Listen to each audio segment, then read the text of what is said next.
I mostly read public domain books here on Glenn Reads Books to You, and they were written a long time ago, so they're usually racist, or sexist, or bigoted, but in there somewhere is a story, and that's why those stories are famous. Other times, I read works from independent authors, and they're delightfully not racist, but they might have adult language or adult situations, like, making sex. So that's your warning, but I'm sure you're grown up enough to handle it. Don't write to me complaining. My quiet home, undisturbed by youth frolicking about and being fussy. Oh, son of a... All right, take a seat, you little idiot. I don't know why I don't just put a better lock on the door. I was just reflecting about how my youngest had a French foreign exchange student staying with us for a while. It was supposed to be a 2-week trip, but then their flight on the way home got canceled because their connecting flight in Amsterdam, there's a big storm. Then the next day, it also got canceled. Then they said, we're going to reroute you to a different flight so you just go straight to France, back home. And then the place that was supposed to buy it didn't buy the ticket, so this kid got stuck there for 3 days extra. And then they said, we'll get you a new ticket the following week. So the kid had to spend the whole weekend here. And boy, that kid was unhappy, and I felt bad for him. Well, you don't care because you're selfish. Welcome to the Glenn Reads Books to You mansion. It's a fun little bit where I pretend to live in a mansion and not just recording in my basement. This is where I read the hottest public domain books and short stories. This week, we're going to continue to read The Legend of the Seventh Virgin, a good book, but it's so long, by Victoria Holt. Want to hear about the author? Sure. Her name's Eleanor Alice Hibbert. That's it. She was born September 1st, 1906, and she died January 18th, 1993. Just long enough to see the beauty that was Kurt Cobain. I'm not going to get into the rest of it, because who cares? I want to hear some fun facts about the genre? Oh, the genre also heavily influenced mainstream writers such as Charles Dickens, who read Gothic novels as a teenager and incorporated their gloomy atmosphere and melodrama into his works, shifting them to a more modern period and urban setting. For example, Oliver Twist and Bleak House and Great Expectations, these works juxtapose wealthy, ordered, and affluent civilization with the disorder and barbarity of the poor in the same metropolis. Bleak House, in particular, is credited with introducing the urban fog to the novel, which would become a frequent characteristic in urban Gothic literature, and film. Miss Havisham from Great Expectations is one of Dickens' most Gothic characters, the bitter recluse who shuts herself away in her gloomy mansion ever since being jilted at the altar on her wedding day. This most explicitly Gothic work is his last novel, The Mystery of Edrin Drood, which he did not live to complete and was published unfinished upon his death in 1870. The mood and themes of Gothic novel had a particular fascination with Victorians at their obsession with mourning rituals, mementos, and morality in general. Irish Catholics also wrote Gothic fiction in the 19th century, although some Anglo-Irish dominated the defined the subgenre decades later. They did not own it. Irish Catholic Gothic writers included Gerald Griffin, James Clarence Mangan, John and Michael Banham, and William Carleton was a notable Gothic writer and converted from Catholicism to Anglicanism. Isn't that interesting? In Germany, meanwhile, Jeremiah's Gothic... Oh, thank God. Well, that's the grandfather clock telling me to shut up. Why don't we take your butt on down to the library where we can continue reading this book.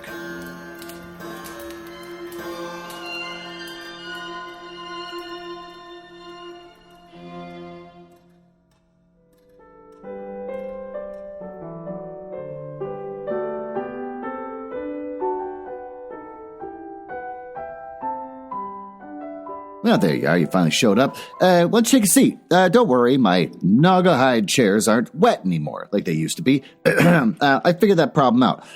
What? There's something in your butt? Oh, a penny? Give it to me. It's a French penny. You know, I've been seeing these all over the house ever since the French kid was here. I think the French kid might be a witch, and he's been leaving these little French pennies all over my house as a way to curse me. Well, in either case, take it out of your butt. And let's dive back into this story. I took the glass and drank the stuff. Oh, it was warming, and I was sure very potent.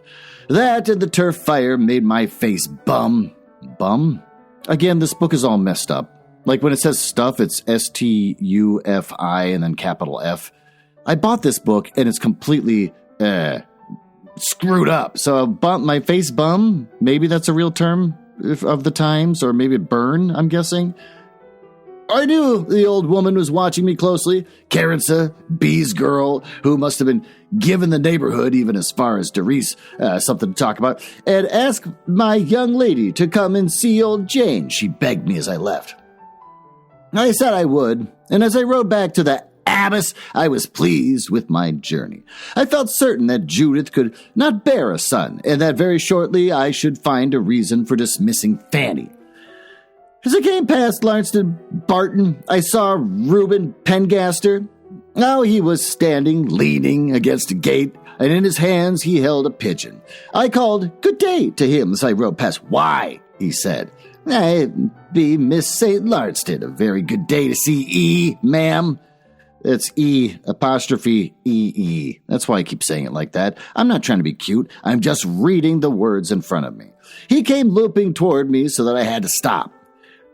What else? What do E think of Un? He asked, holding up the bird which was docile in his hands. The sun shone on its iridescent wing, and I was struck by the contrast of that sleek beauty and Reuben's spatulate black-rimmed fingers. She looks like a showbird to me. Proudly, he showed me the silver-colored ring about her leg. She be a homing bird. Wonderful. He peered up at me, and his jaw wagged slightly as though he were overcome by a secret silent laughter. Well, no matter where this bird do fly to, Earl come home. I've often wondered how they find their way. The thick fingers tenderly touch the bird's wing. All gentleness, all softness. I thought of those fingers, about the throat of the cat. This be a miracle, he said. Do ye believe in miracles, Miss St. Lamston, ma'am? Yeah, I don't know.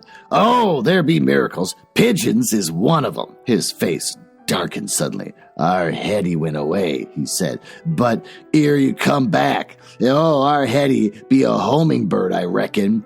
I hope so. His face creased pathetically. Ere went away. Ere didn't tell I. Ere thought that I told I. Then he was smiling again. But Ear'll be back. Oh, I know it's the same as I know that when I send birds out, Ear'll come back. I says, Ear be a homing bird. Our Hetty were a homing bird. This man is a moron. Lightly I touched my horse's flanks. That's weird. Well, good day, Reuben. I hope you're right.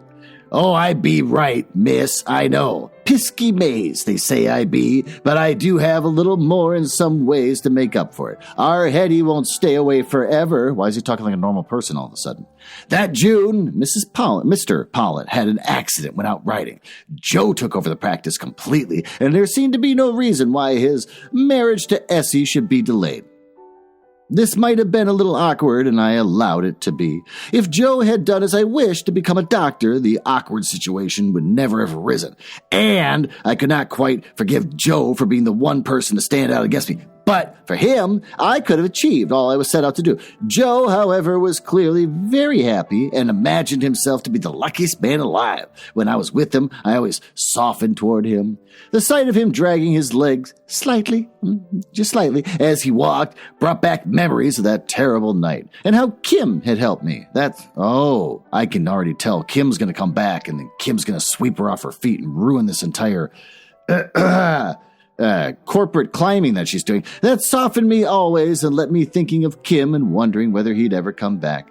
On the wedding day, Meliora and I drove to the church in one of the Abbess carriages. Granny had been staying at the parents' house for the night. The respectability of her grandchildren was having an effect on Granny, and I believed that before long I should have her living the life of a genteel old lady in some small house on the Lamston estate. As we drove along, I noticed Meliora looked pale, but I had not mentioned the fact. I could imagine the strain that she was undergoing, and I promised myself that before long I would have Fanny out of the house.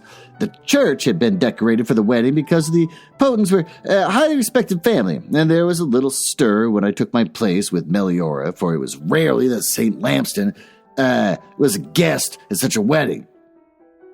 Would they be reminding themselves, I wondered, that I was only Karensa, B's granddaughter after all? Oh, I fancy, too, that many covert glances were directed toward Meliora, the parson's daughter, who is now nurse to my son.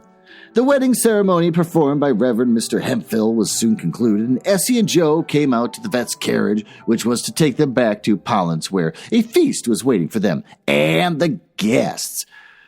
The traditional rice was flung, an old pair of shoes attached to the carriage. Essie, blushing and giggling, clung to Joe's arm. As for Joe, managed to look both sheepish and proud.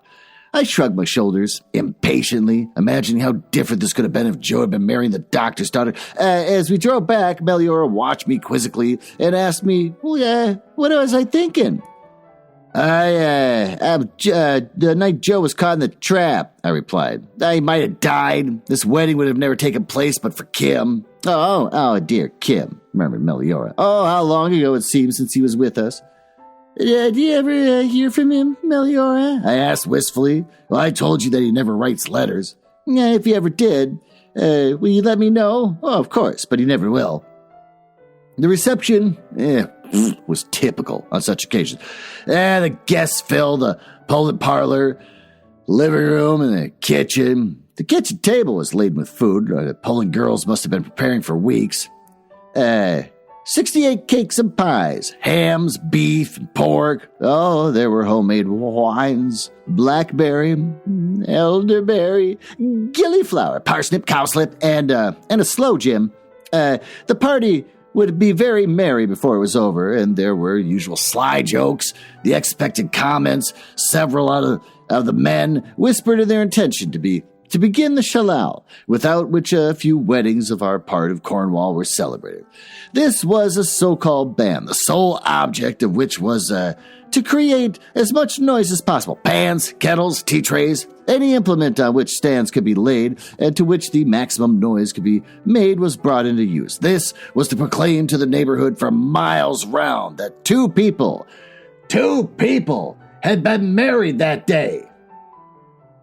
Joe and Essie accepted all the fuss with pleasure. Essie, threatened with the usual horseplay when it came to retire, giggled with feigned horror. Oh, at least I should not be present when they dragged her and Joe from their bed and beat them with stocking filled with sand. What the hell? They beat them with a stocking filled with sand? That's gotta hurt. That's not fun. I should not be the one of those who thought it was such a great joke to put Furze Bush in the bed. It was while I sat with Granny and Meliora and ate the food which the Pollen girls carried around to the guests that I learned of the growing concern in the neighborhood. Jill Pengert, a housewife, with the husband, and 3 sons who were all minors, took a seat beside Granny and earnestly asked her whether there was any truth to the rumors that were going around. Be they going to close down the Fenner mine, Miss B? Asked Jill. Granny said she hadn't looked in that far in the future, but knew that there was a fear that the load might be running out. Oh, where should we be if Fenner should close? Demanded Jill. Think on all men who will be without work. Granny shook her head, and as Saul Cundy was standing nearby talking to Tom Pangaster, Jill called out, Do ye know aught about these rumors, Captain Saul? Saul replied, You've heard the load be running out, haven't ye? Well, ye ain't the first. But is it true, Captain? Saul stared into his sloe gin. He looked as though he knew more than he thought it wise to tell. "'Tis the same story all over Cornwall," he said. "These mines have been worked for years. They say there be only so much richness under the soil. Oh, down St. Ives was the way that 2 have already closed down. Well, my dear life and soul, cried Jill. What's to become of the likes of we? Well, reckon every bit of tin you have been taken out of these mines afore. Let 'em close," said Saul. We won't let any mine be turned into an old scat bow till we be sure every scrap of ore be brought to the surface. "Bravo," growled one of the men, and the cry was taken up. I guess where they all cry bravo. Saul was a man who would fight for his rights, and those of others, and I wondered if he had recovered from the shock of Hetty Pengaster's flight to London when he had planned to marry her. Oh, he would, I imagine, be the kind of man who was more interested in fighting for the rights of minors than settling down and marrying. Thinking of Hetty, I did not hear his next comment until the words St. Lamston Mine attracted me. He went on, will have no idle mind. If there be tin in Cornwall, hungry men will want to bring it up. I could feel his eyes turning toward me. He was aware of the signs which were being flashed to Saul. He put down his glass suddenly and walked away. I hadn't heard this rumor about the possibility of fetters closing down, I whispered to Granny. I've been hearing rumors since I was so size, answered Granny, holding out her hand about a foot above the ground. Oh, that's cute. And that pronouncement of hers and my presence seemed to put an end to the subject, or at least I did not hear it mentioned again. After Joe's wedding, events began to crowd one on another, leading up to the climax, which would haunt me for the rest of my days. I watched Fanny constantly so that I could not lose my opportunity of catching her. The day came when I was successful. Dinner was always a rather formal meal at the Abbess. We dressed, not elaborately, but in what we called semi-evening dress. And I have brought a few simple dresses, subduing my natural love of color. I always enjoyed these meals because they gave me a chance to show how easily and naturally I had adjusted myself since my rise from kitchen to the dining room. You get it. Justin sat at the end of the table, Judith at the other, but I would often sign to Haggerty when dishes should be served. Old Lady St. Lamson was too fatigued to care that I had assumed these duties. As for Judith, she wouldn't notice that I did. I always fancied that Justin was irritated by my arrogance. As for Johnny, he was amused, half cynically, half delightedly. He enjoyed watching me with my cool manners, which were so different from Judith's. I don't think he ever grew tired of feigning to draw the comparison between us and showing how much more brightly I could shine than Judith. And in fact, as I became more polished, more sure of myself, more the lady of the house, so Judith deteriorated. Verp. Her drinking habits were having an inevitable effect. Her hands would shake as she lifted her glass to her lips. Oh, how eagerly she took the wine. How surreptitiously she filled it again and again. It was not a happy state of affairs between the brothers, but I was not responsible for that. In fact, it was gratifying to know that I had given Johnny his new dignity and importance in the house. On this particular night, Judith looked worse than I had ever seen her before. Her dress was not properly buttoned, and her hair, insecurely pinned, was beginning to fall down at the back. A sudden thought struck me. She had dressed herself this evening. It excited me. Could this be that this was the day? Justin was saying, I met Fetter this afternoon. He's concerned about the mine. Why? Asked Johnny. Well, there's signs that the load is giving up, and he says that they've been working at a loss, and he's already dispensing with some of his people. Johnny whistled. That's bad. Going to be very bad for the neighborhood, went on Justin. He frowned. He was different from Johnny. No, he would be a good squire caring about the neighborhood. These thoughts passed lightly through my mind because I was longing for the moment that I could go up to Fanny's room and see what had happened to her. Fetter was hinting that we ought to open up the Lamston mine. Johnny was looking at me. I saw the anger in his face. He was mildly surprised as we should care so much, and I heard his voice then. It sounded strangled with fury. You told him that we should do no such thing, I suppose. The idea, said Justin, of having a working mine so close to the house does not appeal to me. Well, Johnny laughed, a little uneasily. I should think not. What's that? Asked my mother-in-law. We were talking about the mine, Mother, said Justin. Dear, she sighed. Agony, a little more of the burgundy. That meal seemed inimitable. But at last we had left Johnny and Justin over to their port, and on the way to the drawing room, I made an excuse to go upstairs and straight to Fanny's room. Well, I stood for a few seconds outside, just listening. Then cautiously, I opened the door and I looked in. Oh, she was lying on her bed, completely intoxicated. I could smell the whiskey fumes as I approached her. Well, I hurried back to the dining room where the men were sitting over their port. I'm sorry, I said, but I must speak to you both without delay. Fanny must be told to go at once. What's happened? Asked Johnny with a flicker of amusement in his eyes, which was always there when I imagined he was playing the mistress of the house. We must be frank among ourselves, I said. Things have been worse since Fanny came here, and I'm not surprised. Fanny encourages her to drink. The woman is lying in her bed now, drunk. Well, Justin had grown pale. Johnny gave a little laugh, and I ignored my husband and my appeal to Justin. She must go at once. You must tell her to go. Well, certainly she must go, said Justin. I got her a room now, and you'll see for yourself. He did, period. He saw. Now the next morning he sent for Fanny. She was told to go pack her bags and left without delay. The subject of Fanny's dismissal was being discussed in the kitchen. I could imagine the excitement and what was being said round the table. Was it Fanny who led her ladyship astray to other do 'ee think? Well, 'tis small surprise her ladyship do take a little nip now and then, just a nip, when you think of what she has to put up with. Or do 'ee think Miss Martin putting up to it? Well, it may be. Parson's daughter can be as sly as any other, I reckon. Judith was desolate. Oh, she had come to rely on Fanny, and I talked to her and tried to persuade her to pull herself together. But she remained melancholy. She was my friend, said Judith. That was why she went, ... Oh, she went because she was discovered drunk. No, they wanted her out of the way because she knew too much. Not too much about what? I asked sharply. About my husband and that girl. Now, you must not say such things, nor think such things. Oh, they are quite untrue. Oh, they're not untrue. I talked to Jane Carwillan, and she believed me. So you've been to see her?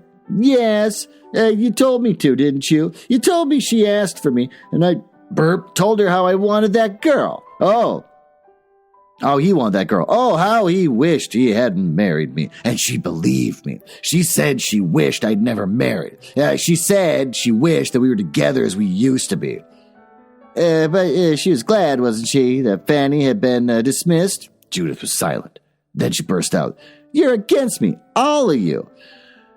It was a week after Fanny had left when Judith went looking for whiskey with a lighted candle. I did not come into the scene until the drama was at its height, but discovered later that Judith, after searching in vain for bottles which Fanny had kept in the cupboard, but which had been removed at the time of her dismissal, had set down the lighted candle in Fanny's old room and left it. An open door, a sudden draft, and the curtains were alight.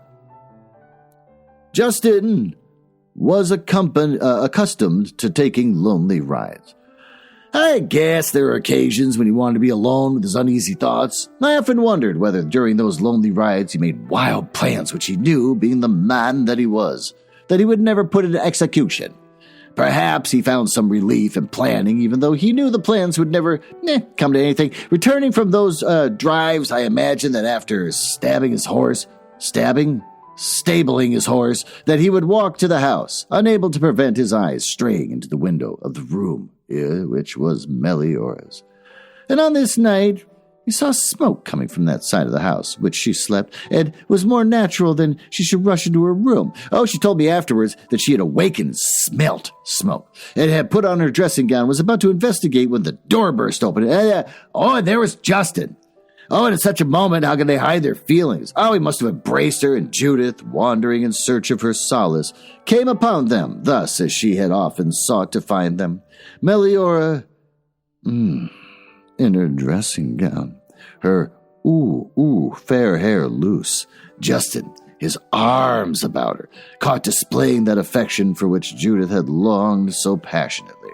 Judith began to scream, and Anne woke us all. The fire was soon put out, and it wasn't necessary to call the brigade. Only the curtains and some of the walls were damaged, but greater damage had been done. I shall never forget that scene, with the servants all assembled in their nightclothes, and the acrid smell in our nostrils. Oh, and Judith, that's got 4 dots. Oh, she must have had a small secret store of her own, for she had certainly been drinking, but she was sober enough to choose a moment when we were all present, so that we should all know, and she began to shout, this time I caught you. You didn't know I saw you. You were in their room. You were holding her, ... kissing her. Oh, 4 dots. You think I didn't know? Everyone knows. Ever since she came here, it's been going on. And that's why you had her here. You wished you married her. And that makes no difference. You'll not let a little matter like that stand in your way. Ooh, 4 dots at the end of that. Judith, warned Justin, you've been drinking. Well, of course I've been drinking. What else have I? When you drink, well, that's only got 3 dots. She stared at us glassily, waving her arms. Wouldn't you, if her husband had a mistress here in the house, if he made every excuse to get away from you, to go to her? Well, we must get her to her room quickly, said Justin, and he was looking at me almost pleadingly. So I went to Judith and took her arm. I said very firmly, Judith, you are not well. You have imagined something which does not exist. Come, let me take you to your room. Well, she began to laugh wildly. Demoniacally. I can't do demoniacally. She turned towards Meliora, and for a moment, I thought that she was going to fly at her. Oh, I quickly placed myself between them and said, Mrs. Holt, Lady St. Lamston is unwell. Please help me take her to her room. Mrs. Holt took one of Judith's arms, and I the other. And although Judith tried to free herself, we were too strong for her, and I caught one glimpse of Meliora's face, and it was quite stricken. I saw the pain and the shame in Justin's. Never, I imagine, had there been such a scene in the history of the Abbess. The shocking element being, of course, that it was happening in the sight of all the servants. I saw Johnny, his smile. It was sly. Oh, he was delighted at his brother's discomfiture, and at the same time proud, because I, the lady's maid, was the one who had taken charge of the situation, the one on whom Justin was relying to end as quickly as it could be ended. Between us, Mrs. Holt and I dragged the hysterical Judith to her room, and I shut the door and said, just get her to bed, Mrs. Holt. And we did so, and covered her up. Dr. Hillard gave her some sedatives, I went on. I think she should have one now. I gave it to her, and to my surprise, she meekly took it. Yeah, she just wants to get fucked up. And then she began to cry weakly. If I could have a child, it'd be different, she murmured. But how can I? He's never been with me. He doesn't care for me. He only cares for her. Oh, he never comes to me. He shuts himself in his room. The door is locked. Why is the door locked? Tell me that. Because he doesn't want me to know where he is. Oh, I know, though. He's with her. Mrs. Holt clicked her tongue. How do you do that? Is that what she's doing? And I said, I'm afraid, Mrs. Holt, that she's been drinking. Well, then don't give her a sedative on top of it. Poor soul, murmured Mrs. Holt. Can you wonder at it? Oh, I raised my eyebrows to imply that I wanted no confidences, and Mrs. Holt immediately recoiled. I said coldly, she will be quiet in a moment. Yeah, because you're like overdosing her right now. And I don't think there's any need for you to stay now, Mrs. Holt. I'd like to help all I can, ma'am. Well, you've been a great help, I told her, but there's nothing else to be done. I'm afraid Lady St. Lamston is sick. Very sick. She had lowered her eyes, and I knew that there would be sly knowledge in her eyes. Meliora was in distress. You see, Karensa, that I can't stay here now. I'll have to go. And I was thoughtful, wondering what my life would be like without her. Oh, there must be something we can do. I can't endure it. They're all whispering about me. All the servants. I know it. Doll and Daisy. They chatter together. They're silent as soon as I appear. And and Haggerty. Oh, he's looking at me in a different way as though... Oh, I know Haggerty, and I understood. I must find some way of keeping you here, Meliora. I'll dismiss Haggerty. I'll dismiss all the servants. How can you? Besides, it wouldn't help. They're all talking about us all the time. Oh, it's untrue, Karensa. Say you believe it's untrue. That you and he are lovers. I can see he loves you, Meliora, and I know you've always loved him. But they're suggesting... She could not look at me, and I said quickly, I know you'd never do anything of which you are ashamed, or you or Justin. But thank you, Karensa. At least you believe that of us. But what help is it to be innocent when everyone believed you guilty? She turned to me suddenly. Oh, you're clever. Tell me what to do.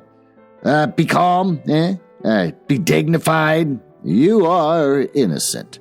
Therefore, behave as though you are innocent. Convince people. After that dreadful scene, how? Well, just don't panic. Let things drift. Perhaps I'll think of something. Oh, but she was desperate. She didn't believe that I or anyone could help her. She said quietly, oh, it's all over. I must go from here. But what of Carleon? He'll be heartbroken. He'll forget me. children do. But not Carleon. Yeah, he's not like other children. He's so sensitive. He'll grieve for you. What of me? We shall write to each other. We should meet now and then. Oh, Karensa, this isn't the end of our friendship. That'll never end until one of us dies. Well, no, I said fervently. It'll never end, but you mustn't despair. Something will happen. It always does, and I'll think of something. You know I never fail. But what could I think of? There was nothing I could do. Poor grief-stricken Meliora. Poor Justin. I believe that they were the sort who accept their fate, however unendurable. They were not of my kind. Meliora studied the papers. She wrote for several posts, and a parson's daughter with some experience as a lady companion and as a nursery governess who could not find a post difficult to come by. Each year, a small circus came to St. Lawrencetown, and the big top was set up in a meadow just outside the village, and for 3 days we heard the sounds of music and the voices floating through the country lanes. For a week or so before the arrival of the circus, and for some time after, there was no talk of anything else, and it was tradition that all the servants of the abbess should have a free half-day to visit the circus. My God, my wife is creeping down the stairs like a pervert. Oh, I see you're going for the Franzia. Yeah, you got a little empty wine glass in your hand, and you're going for the box of Franzia? My wife bought Franzia for a podcast we recorded the other night. And, she's just bringing the whole box upstairs. Is that what you're doing? Are you bringing the whole box upstairs? You're a monster. How the hell can you look at yourself in the mirror when you're holding that box of Franzia? Well, at least shake the bladder. You got to stir up the tannins.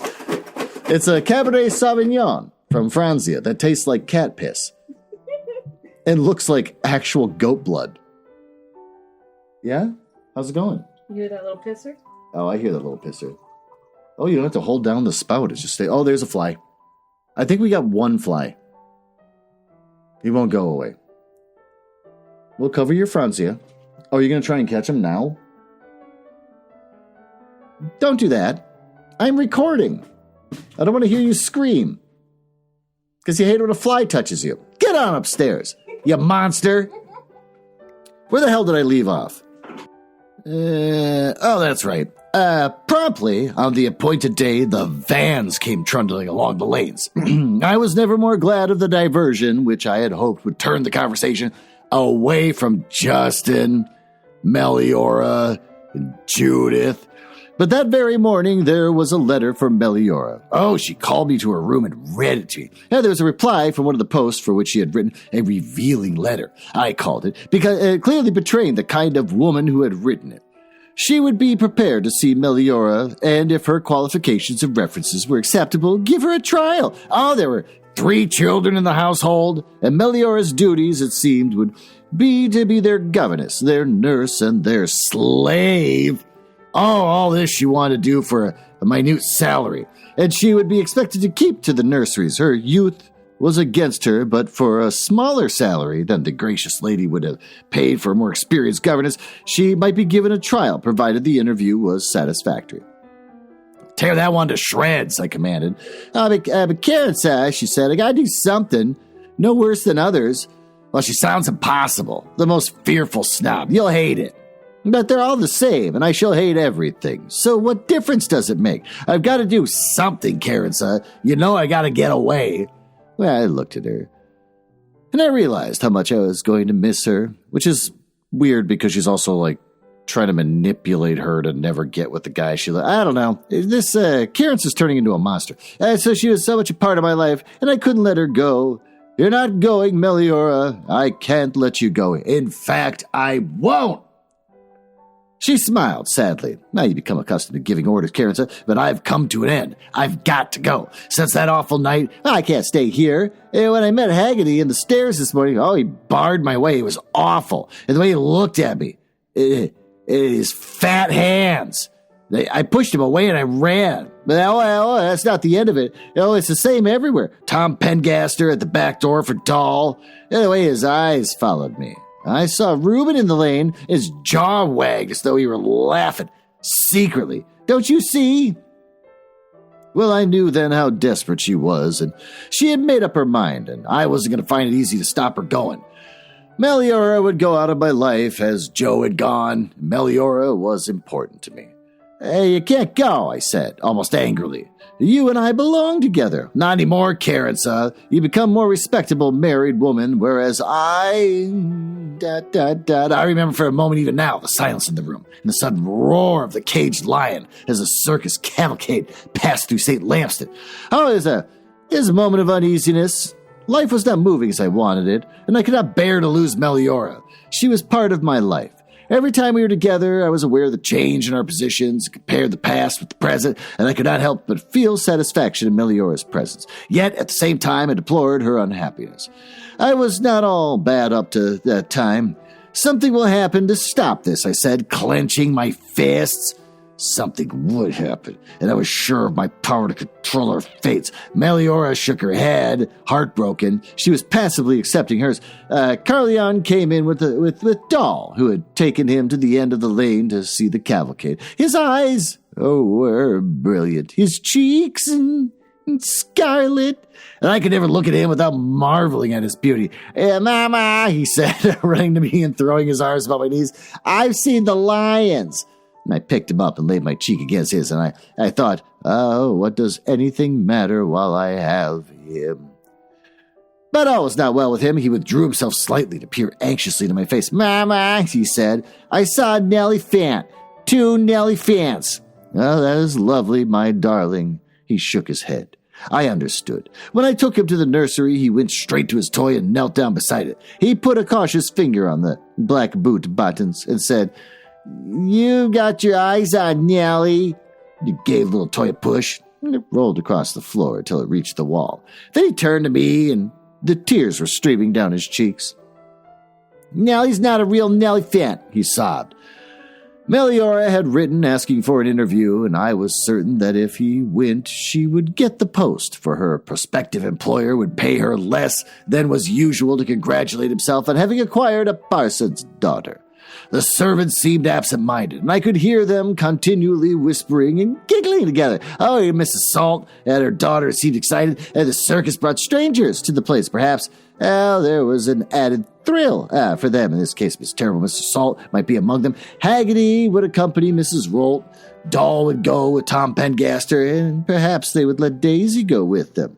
Lunch was to be served half an hour earlier so that they could clear up and get away in good time.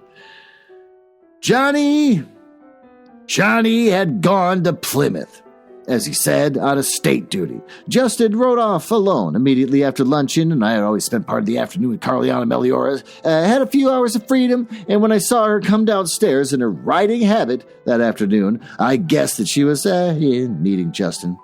Oh, they were very sad, both of them, because there would not be many more occasions than when they could be together.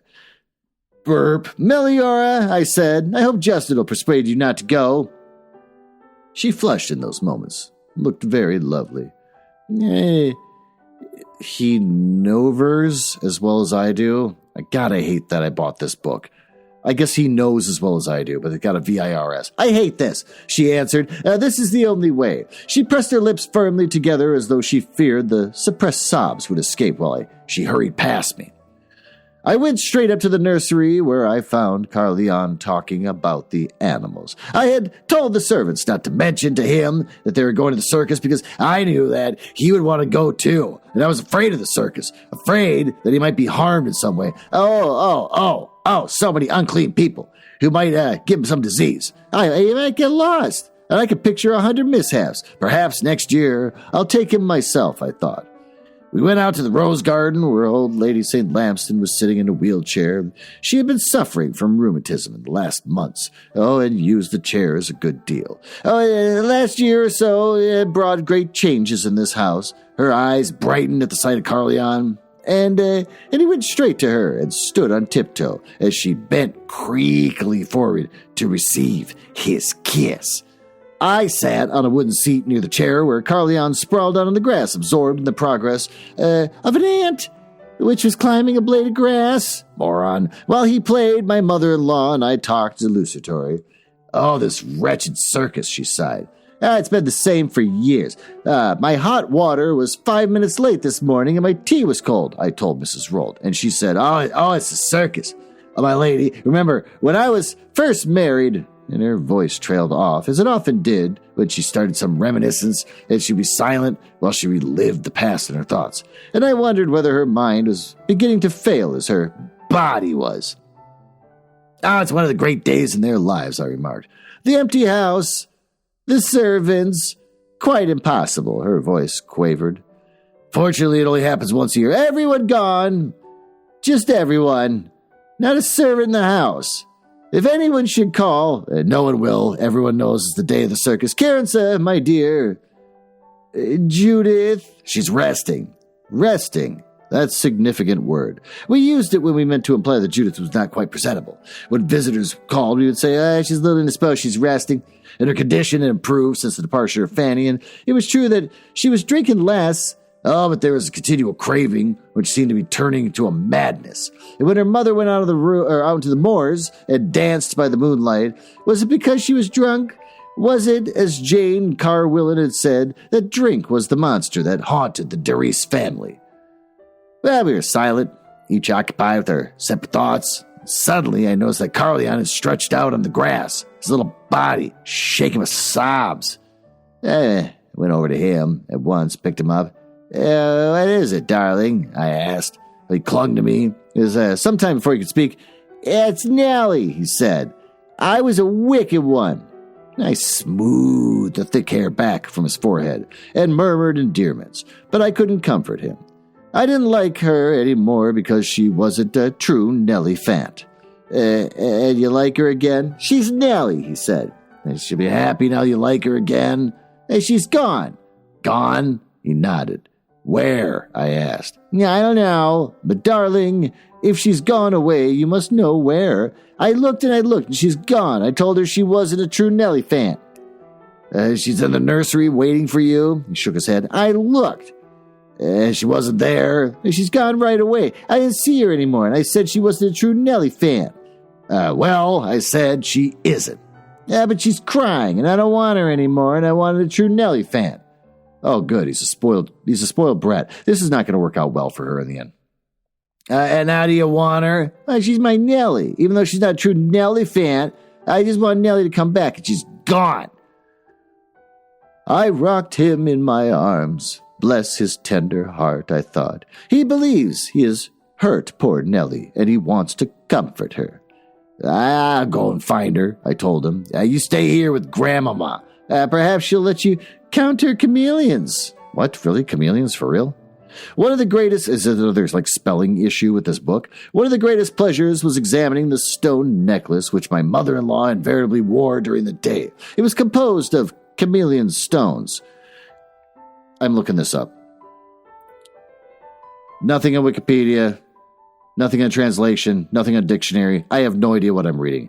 Chameleon. Okay, chameleon stones of brown gold, rather roughly hewn. Carleon had always been fascinated by them.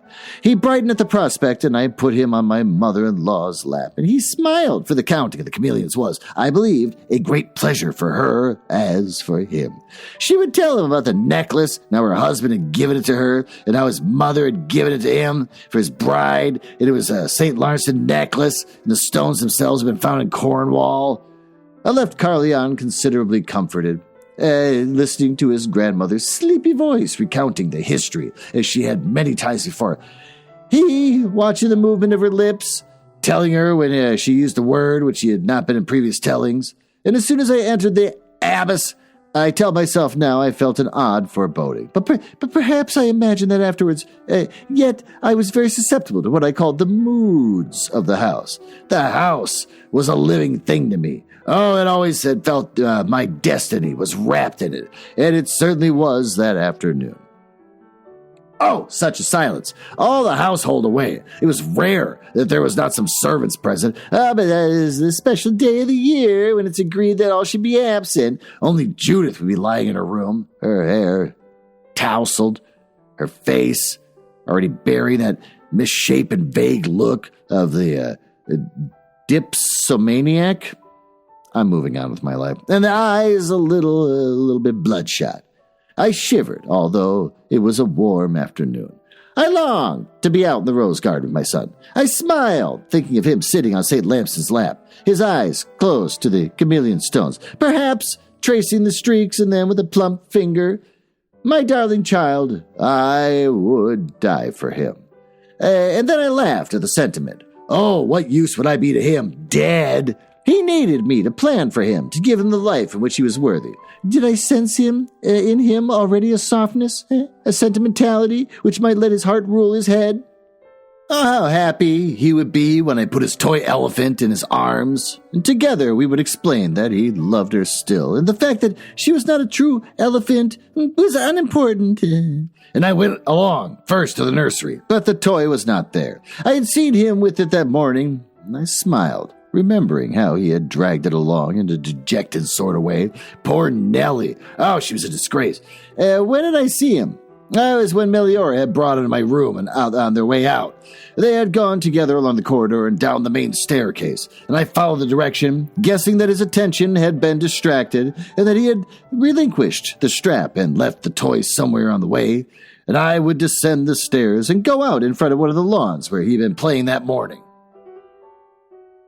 When I reached the top of the staircase, I saw the elephant. Oh, it was lying on the second stair from the top, and caught in it was a shoe.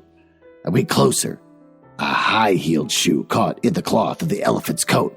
Whose shoe? Oh, I stood up holding the toy in one hand, and his shoe in the other. And as I did so, I saw a form at the bottom of the staircase. My heart was beating as though it would burst out of my body as I ran down the stairs. Lying at the foot of the stairs, burp, was Judith. Judith, I whispered.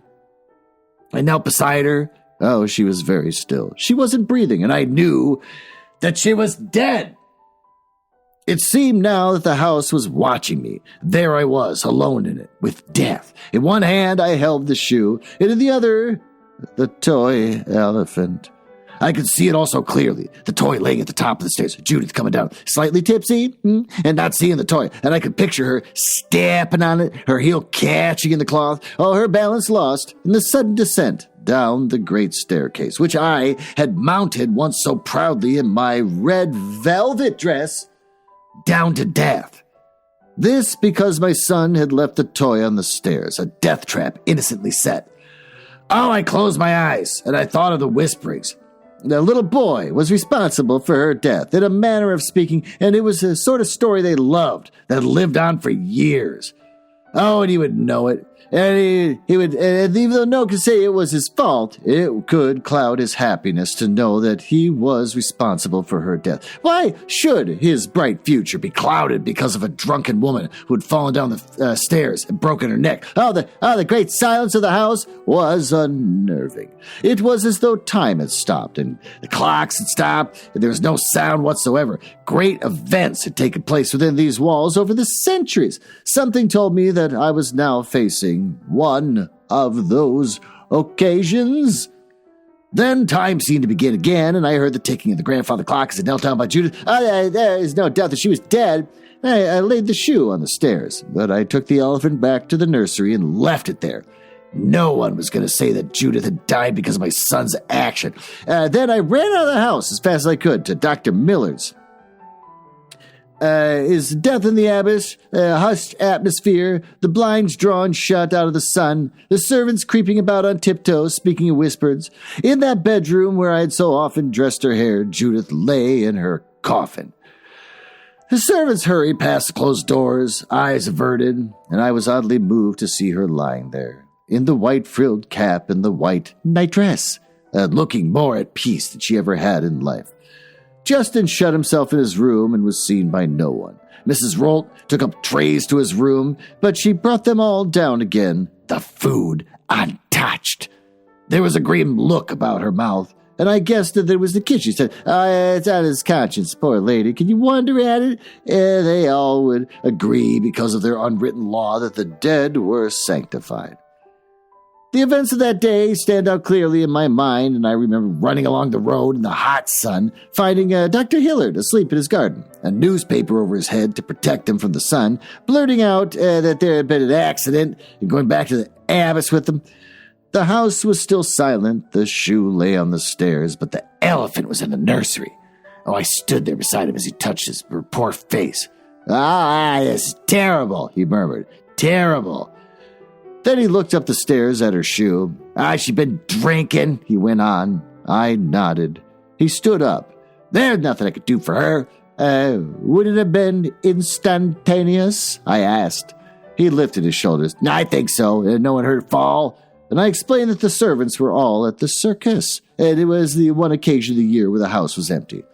Where's Sir Justin? Oh, God, Sir Justin killed her. I'll bet you Sir Justin killed her. The story's good. It's got you thinking. It's just so goddamn long. I don't know. My husband's gone to Plymouth on estate duty, and St. Lance is the guard with my son. He nodded. You look shaken, Mrs. Lamson. It's a great shock. Exactly. Well, we must try to get a hold of Sir Justin as soon as possible. Where would he be at this time of day? Oh, I knew where he was. With Meliora. And then the fear struck me for the first time. He's free now. Free to marry Meliora. In a year, which would be respectable time. They'd marry. Perhaps in another, they'd have a son. And I'd been so intent on arranging that Carleon's toy should not be involved in the accident that I had not realized that what I dreaded might happen after all. Dr. Hillard was talking, giving instructions, but I merely stood still, and it was as though the house itself were mocking me. Later that day, Judith's parents arrived at Abbas. Her mother was very like Judith, statuesque, with the same tortured eyes. They were indeed tortured on this occasion. She went to the room where Judith lay in her bed, for they had not yet made her coffin, and I heard her wild sobbing and her reproaches. What have you done to my daughter? Why did I ever let her come to this house? The servants heard, and I met Miss Holt on the stairs, and she lowered her eyes so I could see the excitement there. This was a situation the servants loved. Scandal in high places. While they talked of the death of Judith, they would speak in the same breath of her unhappiness. And that last scene when she had betrayed before all her jealousy of Meliora. Jane Carwillan called at the Abbess, having arranged for one of her Doris grooms to drive her over. Doll received her and tried to prevent her from entering the house, but she thrust the girl aside and demanded, where be my young lady? Take me to her. I heard the commotion and came into the hall, and as soon as I saw her, I said, come with me, I'll take you to her. And I led the way to that room where Judith lay in her coffin. Jane Carwillan stood beside it, looking down at Judith, and she did not weep. She did not speak, but I saw the grief in her face, and I knew that 100 little incidents of Judith's childhood were passing through her mind. You're so young, she said at last. Why did it have to be? I whispered gently, these things happen. She turned to me fiercely. There was no need. She were young, her whole life before her. Well, that seems as good a place as any to stop. Why don't we take a little break, get out of this room? I'm sure we'll find pennies someplace else. Why don't we go check the basement? My drippy, gross, echoey basement. It's a fun little bit that I do so that you don't actually know I'm really recording in a real basement for real. Why don't we go down there while I play gently a guitar to you and tell you about the latest upcoming Penguin Random House books?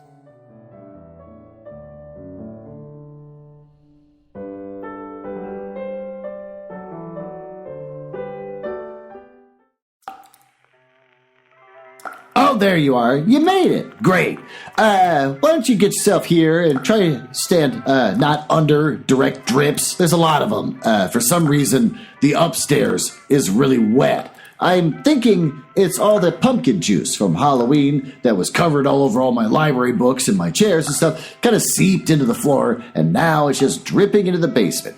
Let me play this guitar for you, gently, quietly, and seductively, while I let you know about a new book from Penguin Random House called A Book Club to Die For by Dorothy St. James. You want to hear more about it? Sure you do. When a member of an exclusive book club is checked out, spunky librarian Trudell Beckett, dumb name, must sort fact from fiction to solve a murder.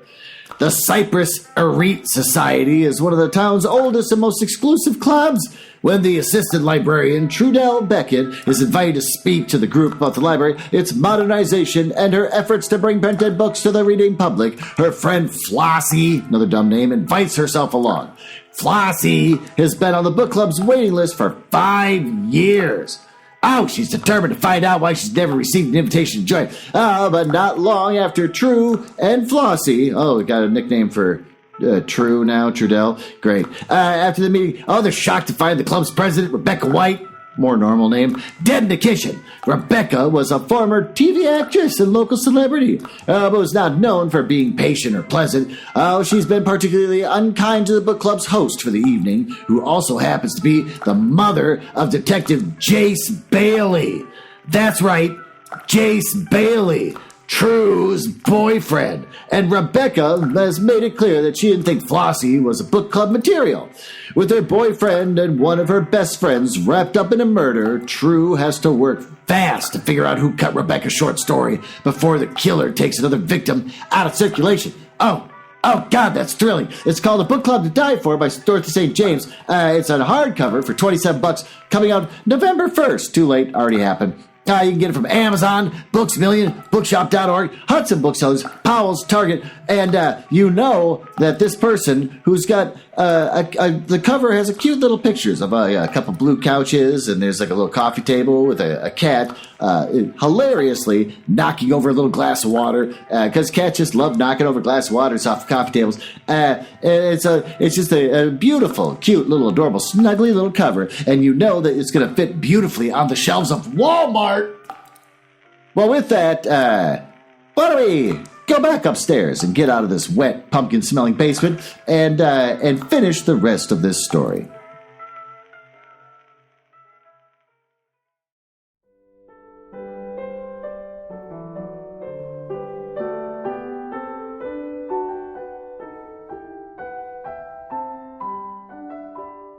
Well, there you go. Wasn't that fun? What makes it so enjoyable and relaxing is that when you're not in the basement, you really appreciate not being in the basement. So now that you're not in the drippy basement anymore, you get to sit here in this comfortable room that no longer is wet with rotting pumpkin and just enjoy yourself. Much like I do every time I get done doing one of these podcasts and I can leave the basement that I'm actually really recording in.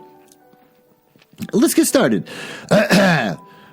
She turned away, and as we left the room of death together, we encountered Justin.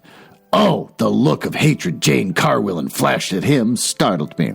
Mrs. Holt was waiting in the hall. She and Jane Carwillan she eyed Jane Carwillan eagerly, and I was thinking Miss Carwillan might take a glass of wine for comfort, she said. Oh, there hain't be no comfort you nor any can give me, answered Jane. There always be comfort, sorrow shared, put Mrs. Holt. You open your heart to us, and we'll open ours to ye. Was that a message? Did it mean we have something to tell which you think you ought to know? Perhaps Jane thought so because she agreed to go to the kitchen and take a glass of wine.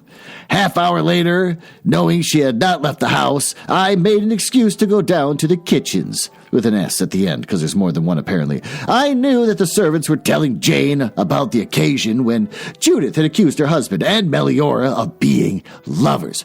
For the first time, it was being said Judith's death was not an accident. The verdict at the inquest was accidental death. Oh, I can already see where this is going.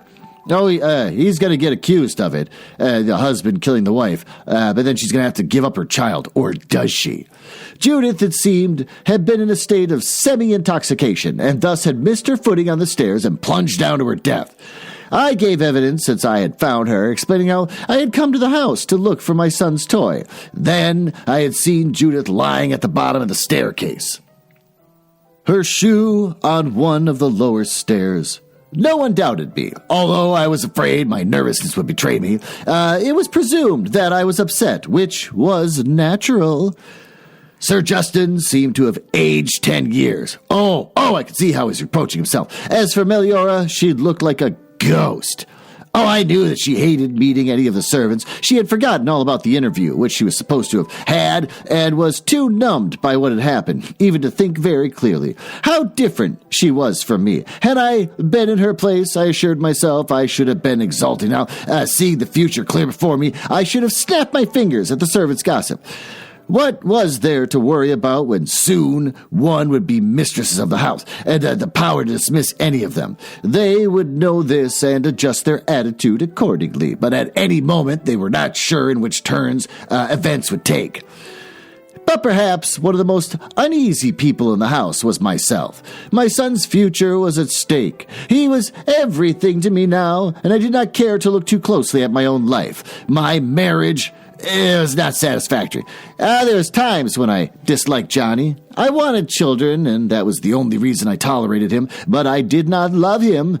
I had never loved him, but there was a bond of sensuality between us which served as love. I had often dreamed of a love which would give me all I wanted from life, and more especially so now. I wanted a husband who I could turn, who would comfort me and make my life worthwhile, even if my ambitious dreams were thwarted. Never had I felt as lonely as I did at this time, because I had never been shown how one thrust of fate dreams could be destroyed. I had felt myself to be powerful, able to will destiny to give me what I wanted. But had not Granny told me time after time that fate was more powerful than I felt weak and helpless, and feeling thus I wanted a strong arm about me. Oh, I thought increasingly of Kim. Oh, that night in the woods, he had been more significant in more ways than one, and it had decided my future as well as Joe's.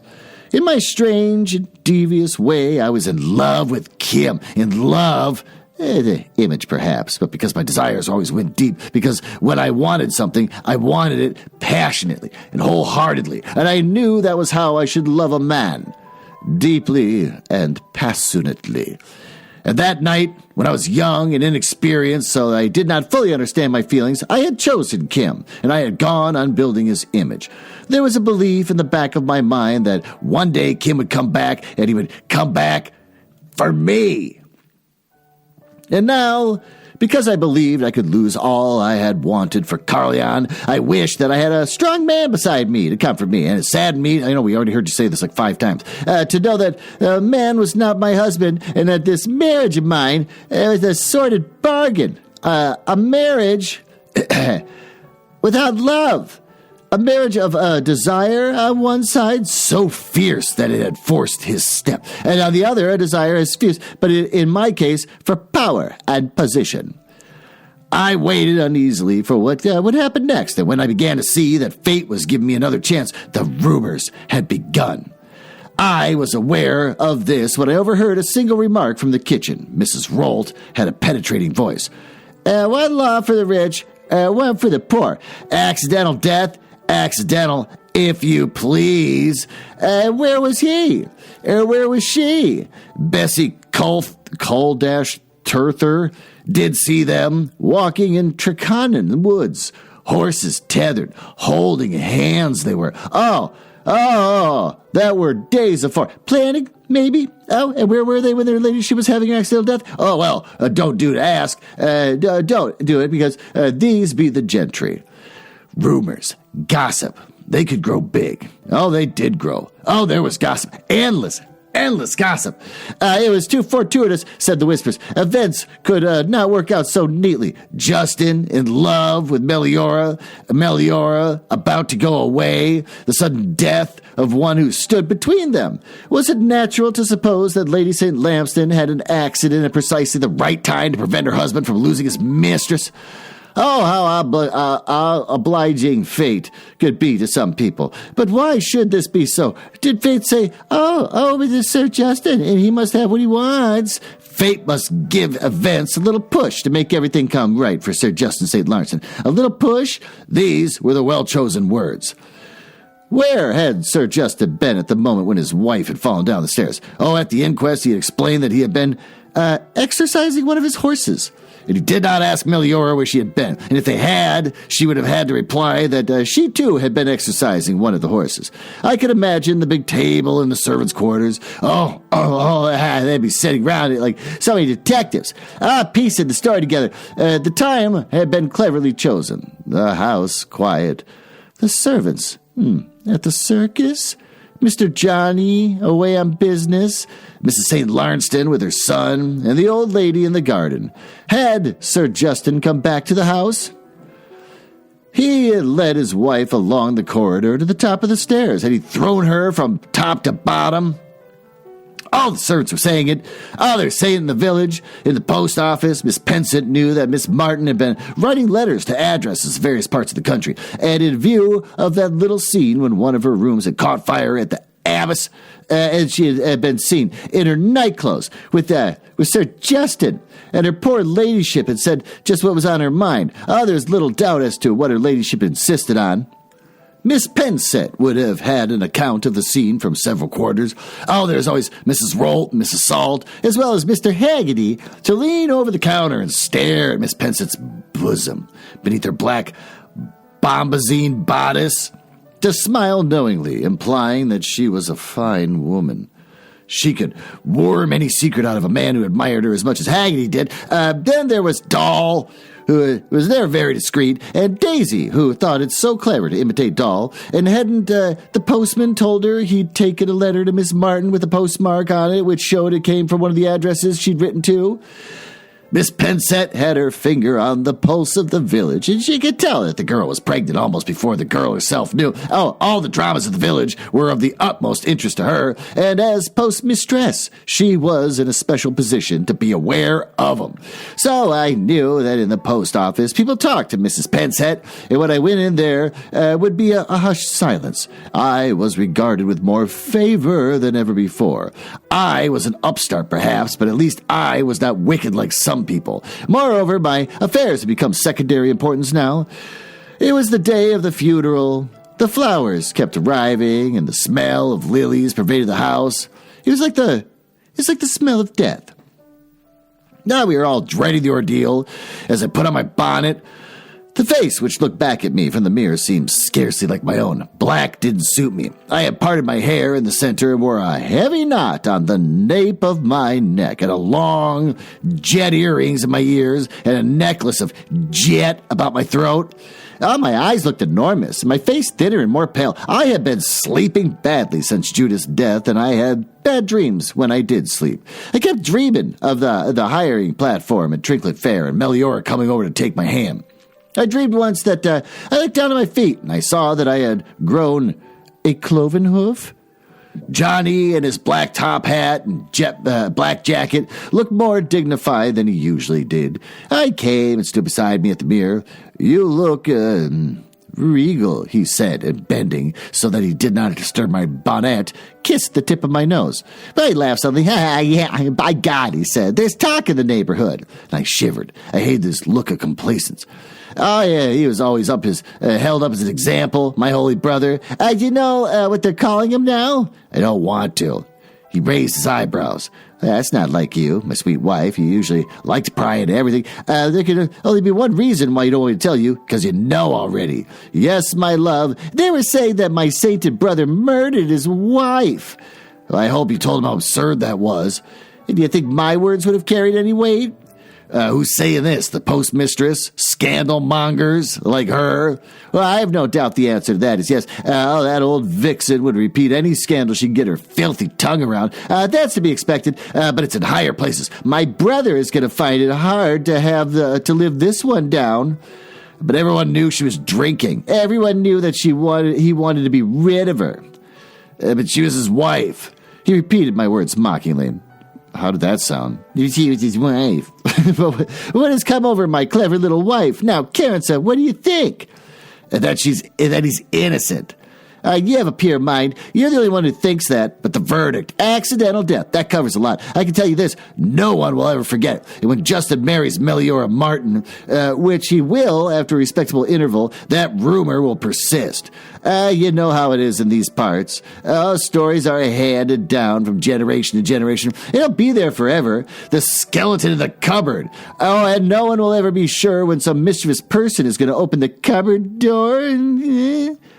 Well, he was right, I must tell the truth. I shivered. I had not told all the truth at the inquest. How could I come forward now? Yet how could I not do so when even his own brother believed Justin might be a murderer? Johnny sat on the edge of the bed, studying the tips of his boots. I don't see how they could ever marry, he said. The only way to kill this rumor is for them not to. How my eyes shone, unnaturally so. If they did not marry, if Justin never married, there'd be no threat to Carleon's future. The bell from the church began to toll. "Well, it's time of going," said Johnny, and took my hand. Oh, how cold you are. Cheer up. Yeah, it's not my funeral. I hated him. Oh, he didn't care for his brother's troubles. Oh, he was only smug and complacent when he could no longer suffer by comparison. For no one could ever hold Justin up as an example again. What sort of man had I married, I asked myself. And that question was immediately replaced by another and more disquieting one. What sort of woman was I? It was even a greater ordeal than we had feared. Not only St. Lamston Village, but the entire neighborhood for miles around seemed to come out to see the burial of Judith. It was a stifling in the church. The scent of lilies was overpowering, and the Reverend James Hemphill seemed as though he could go on forever. Justin, with his mother and Judith's parents, sat in the first of St. Lamston's pews. Johnny and I in the second row. I kept staring at Justin's shoulders, and I wondered what he would do. Oh, I could not bear to look at the coffin, weighed down by flowers and set up on trestles. I couldn't keep my mind on what Reverend James Hemphill was saying. I could only look at the parsonage pew in which Mrs. Hemphill and her 3 daughters were now sitting, and thinking of sitting there with Meliora, and how proud I was because she had given me a gingham dress and a straw hat to wear. My mind would keep wandering back to the past, reminding me all Meliora had done for me. Now the service was over. Oh, now we could all go out to the vault in the graveyard. The Reverend James Hemphill was coming down from the pulpit. Oh, the funeral sent. And then I saw Jane Carwillan. Oh, it was an extraordinary sight. This old woman, bent almost double, slowly making her way to the coffin. We all sat so still that the sound of her stick tapping in the aisle echoed through the church. Everyone was surprised that no one attempted to stop her. She stood by the coffin and then lifted her stick and pointed it toward the St. Lamston pews. "Hers gone, my little lady," she said quietly. Then, raising her voice, "I curse them as harmed her." Mrs. Hemphill, always the efficient parson's wife, had moved swiftly from her pew and put her arm around through Jane's.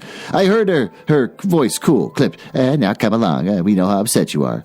But Jane had come to the church to make public protest and was not easily disposed of. She stood for some seconds, staring at the Lamston pews, and then shook her stick menacingly. As Mrs. Hemphill drew her away to the back of the church, the sounds of loud sobbing were heard, and I saw Judith's mother bury her face in her hands. Why did I let her marry? The words must have been audible to many, and in that moment it seemed as though everyone was waiting for some sign from heaven, some denunciation from above, some vengeance on those they believed to be Judith's murderers. Judith's father put an arm about his wife. Justin was moving out of his pew when from behind me, where the abbess servants were seated, there came a new disturbance. I heard the words, "She's fainted." I knew who before I turned. It was I who went to her. It was I who loosened the neck of her bodice. She lay there on the floor of the church, her hat falling back, her fair lashes still against her pale skin. I wanted to cry out, Meliora, I don't forget, but there's Carleon." The servants were watching, and I knew what their expressions meant. Guilty. In a holy place. Back in the abbess? Oh, thank heaven. The bells had ceased their dismal tolling. Thank heaven the blinds were drawn up to let in the light. We drank the sherry and ate the food which had been prepared for the funeral. Justin was calm and remote. Already he was gaining his composure. Oh, but how unhappy he looked, stricken, as a bereaved husband should look. Judith's mother had been taken home, and it was feared that there would be a hysterical scene if she remained. I can read. We tried to talk of anything but the funeral, the rising prices, the state of the government, the virtues of young Dr. Disraeli, the shortcomings of Peel and Gladstone. Oh, there are problems, more especially our own. Was the Fetter mine really going to close down, and what effect would this have on the community? I was the hostess. Had Judith been here, I should still have been, but now I was accepted as such, and should be until Justin had a wife. But Justin must never have a wife. There, I had faced it, the determination in my heart. Justin should never have a legitimate son before he could, and he must have a wife. Justin must never have a son who could take Carleon's place, but he could marry Meliora, could he? Only if they were prepared to face perpetual scandal. Would Justin face that? As soon as I could, I went to Meliora's room, which was in semi-darkness, for no one had drawn up her blinds. Her fair hair was unbound, and she was lying on the bed, looking young and helpless, reminding me so much of the days of our childhood. Oh, Meliora, I said. There was a break in my voice. She held out her hand to me, and I took it. I felt like Judas. What now? I asked. It is the end, she answered. I hated myself. I whispered, but why? Now you are free. Free? She laughed bitterly. We have never been less free. Well, that is ridiculous. She no longer stands between you, Meliora. We can speak frankly together. Never did she stand more firmly between us. But she's gone. You know what they're saying. That he, perhaps, with your help, killed her. She raised herself on her elbows and her eyes were wild. How dare they? How dare they say such things of Justin?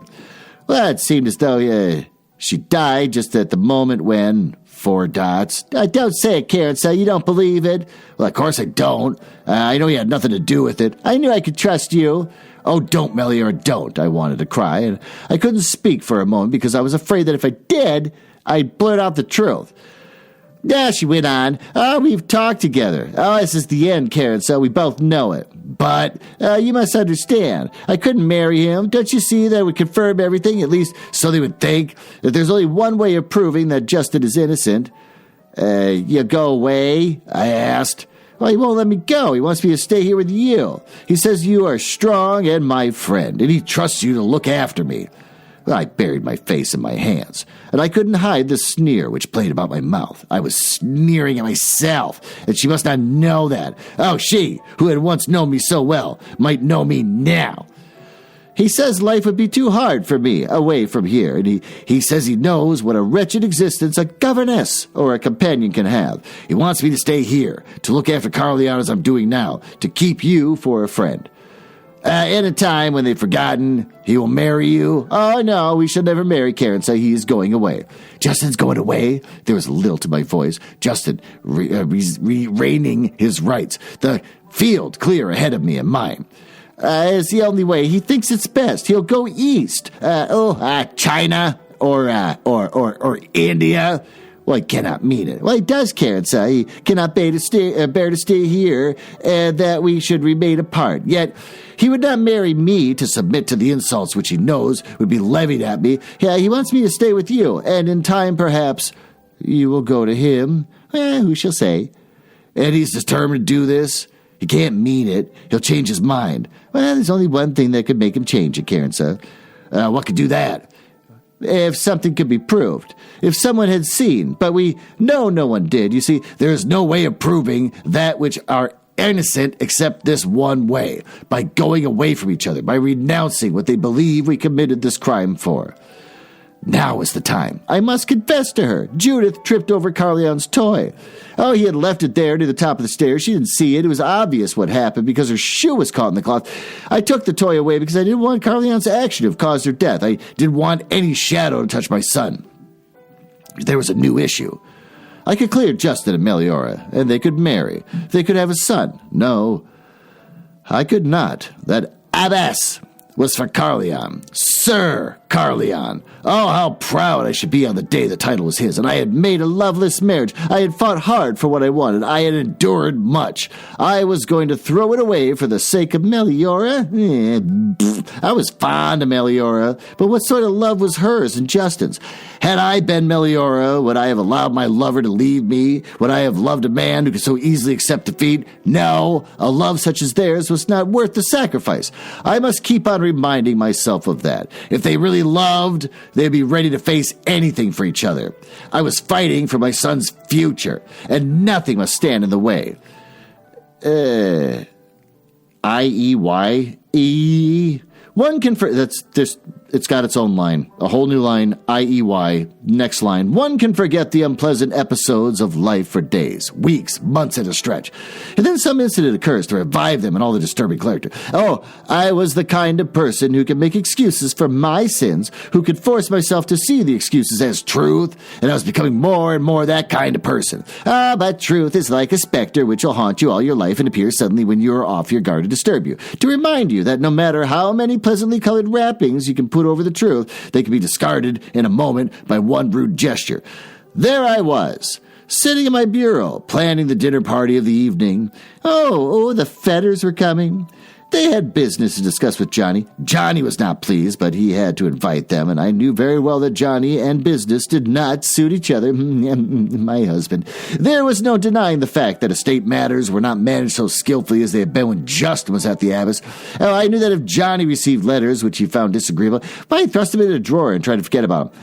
There were complaints from several sources. The farmers said that Sir Justin's day, this and that, which was neglected now, had been carried out repairs of cottages which should have been done before they were left undone. And the fact that Johnny was prepared to promise anything that he was asked did not help matters, since he had no intention of keeping his promises. Oh, in the beginning, he had been very popular. Now, they knew he couldn't trust him. It was 2 years since Justin had gone away. Oh, he's in Italy. And wow, what is that word? And lowercase v, capital T, capital O, lowercase te. Witto rarely? I don't know what that word's supposed to be. I paid money for this book, and it's completely screwed up. I was always expecting that one day there would be a letter from Meliora asking her to join him there. When you have wronged someone deeply, your feelings towards them must change. Oh, there was times when I almost hated Meliora. I was really hating myself, but as it's always difficult for a person of my nature to do that, the only outlet is to hate the one who has made you hate yourself. And when these moods were on me, I tried to be more gentle with her. Oh, she would be Carleon's nurse and governess until he was old enough to go to school, and I had insisted that she should be treated like a member of the family, taking meals with us, even coming to dinner parties. People met her as Miss Martin, the daughter of the late parson, rather than the nursery governess at the Abbess. I had taught Carleon to call her Aunt Meliora. Oh, there were times when there was wow, this is all messed up. When they're V, then an up arrow AS, LITDE. When they're... Can't figure it out. I wouldn't have done for Meliora. Anything? Nope, I have no idea. I don't know why I'm fighting this so hard. I guess because I paid for this. She had changed. She looked older. Oh, she was quieter. And it was strange. But I knew I grew more flamboyant. And she seemed to grow more colorless. Oh, she wore her lovely yellow hair in smooth braids about her head. Mine was coiled high, and elaborately, so as not to lose one bit of its beauty. She wore quiet grays and blacks, which were becoming of her fair skin, but so quiet, I wore black rarely. Oh, it did not suit me, and when I did, I'd always have it with a touch of flaming color. Oh, scarlet, or my favorite jade green. I had evening dresses of scarlet chiffon and jade silk. Sometimes I wore lavender, and a combination of dark blue dominated by pink.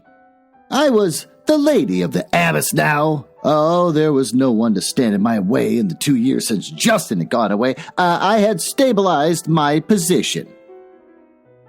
The dissatisfaction of Justin had helped me considerably. I almost believed that Haggerty and Mrs. Holt forgot, for long periods at a time, that I was not born and bred to the role which I played so perfectly.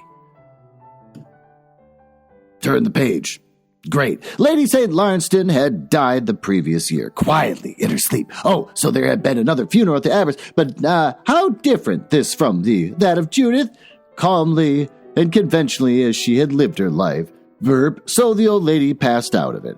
And since her going, my position had become even more secure. There was a knock at the door. Come in, I said, with the proper touch of authority. Oh, not arrogant. Oh, not condescending. Merely giving an order naturally.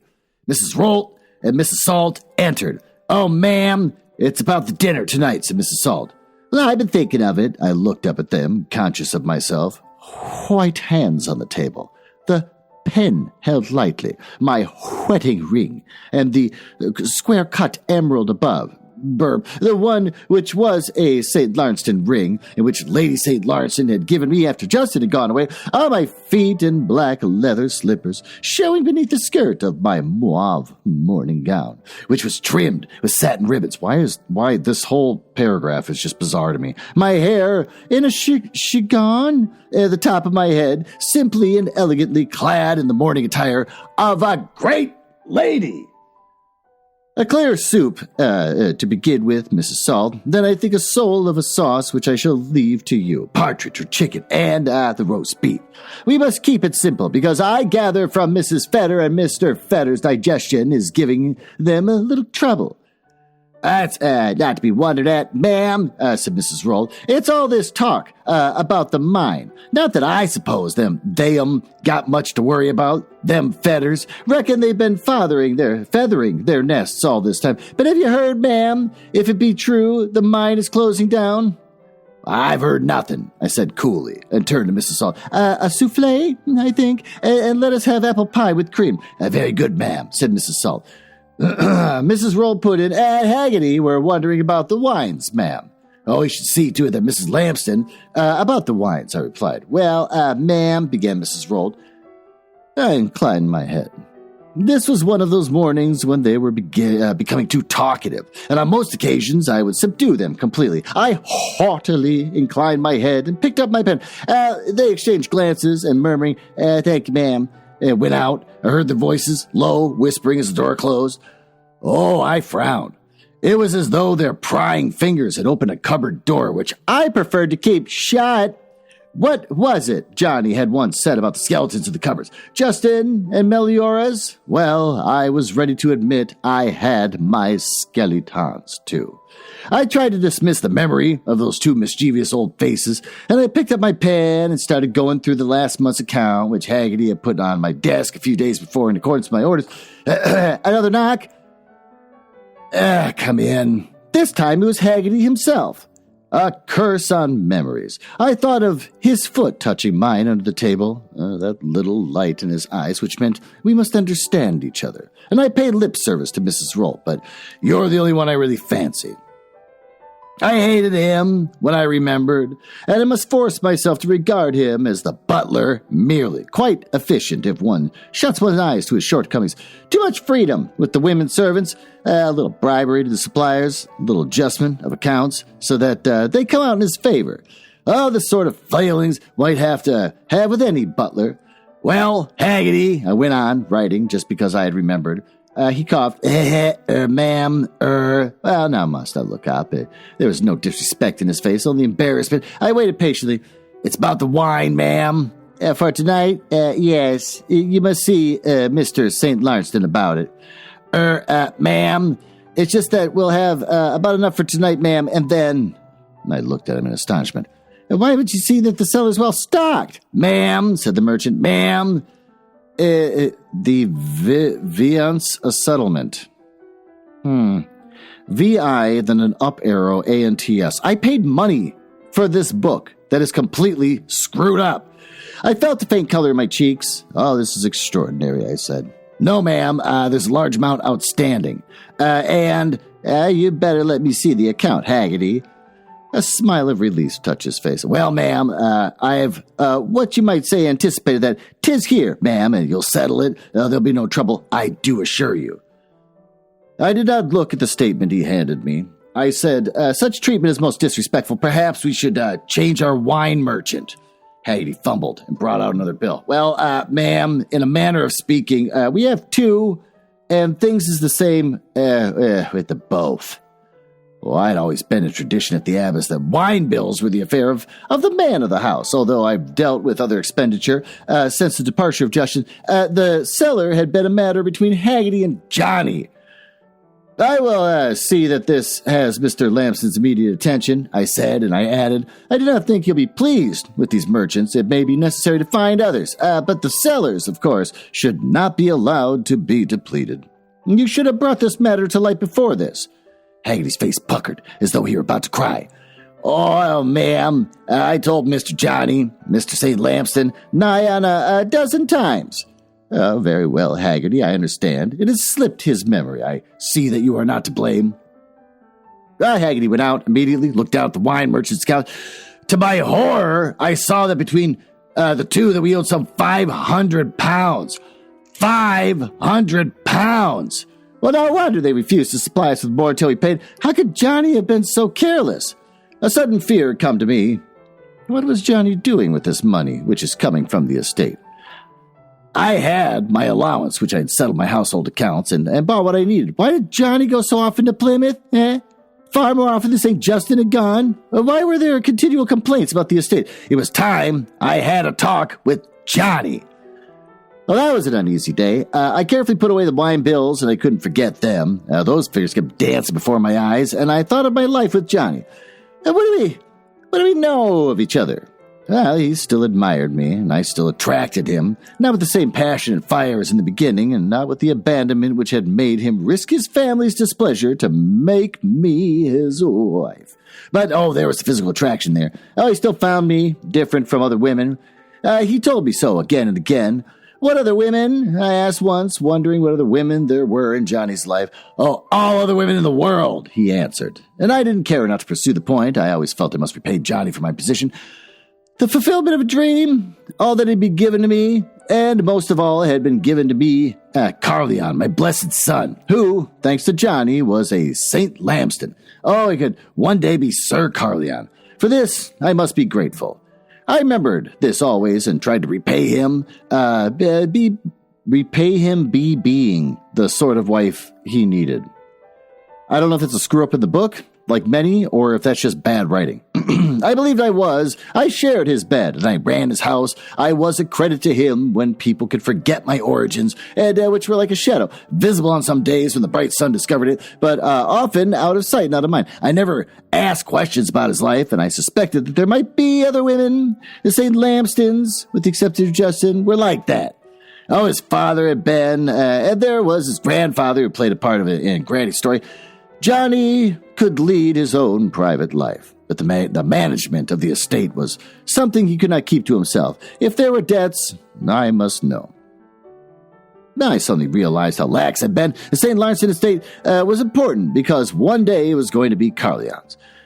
What had I heard about the days of uneasiness years ago when the abbess and all its lands had almost passed into another hands? The tin had been discovered in the meadow near the 6 Virgins, and that tin had saved the family fortunes. I remember how, at Joe's wedding, there had been talk of our mine. Perhaps I could speak to Johnny. I must discover whether the wine bills had been left unpaid through carelessness or more alarming reasons.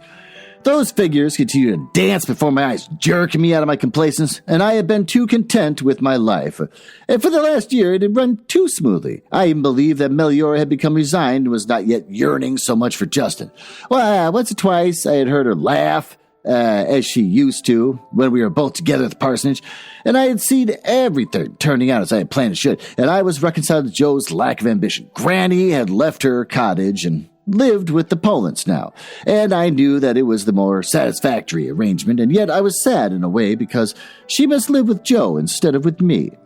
Granny would never have fitted in at the Abbess, with her potions and her cures and her Cornish accent, but the Polans, she was very welcome. There was Joe working on his cures for animals, Granny continuing with her work. It fitted somehow, but it wasn't quite what I had wanted for her. And I often felt sad when I visited her there. When we talked together, I knew that her relationship had not changed, and I was as important to her as she was to me, as we had ever been. Yes, indeed, I had been too complacent. I must not remain any longer in ignorance of our financial position. I had put away my papers and shut the desk, and I would go to the nursery. She's still sitting at the desk. All of this was just thinking, while she just still looking at the bill. I would go to the nursery to see Carleon, who had always soothed me. He was growing up fast and was advanced for his age, and he was not a bit like Johnny, nor like me. I often marveled that we could have had such a child.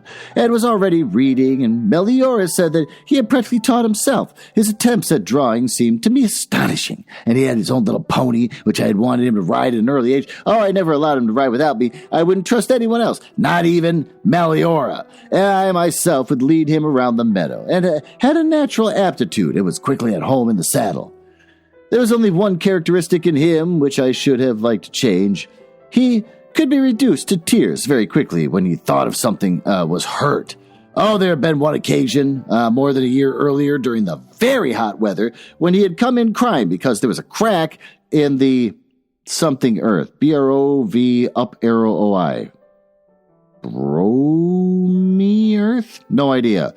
Again, this book sucks. And he thought it was broken. Poor ground. Mend it, mama, he said, looking at me with tear-filled eyes as if he had thought me an omnipotent being. So it was with animals. A mouse in a trap, a dead hare he had seen hung in the kitchen, a cat who had been hurt in a flight. Oh, he suffered acutely because his heart was too tender, and I often used to fear that when he grew older he would be too easily hurt. On that morning, I hurried along to the nursery, guessing that Meliora would be getting him ready to take out and thinking that we should go together, and I should shelve all disturbing fears while I was with Carleon. I threw open the nursery door. It was empty.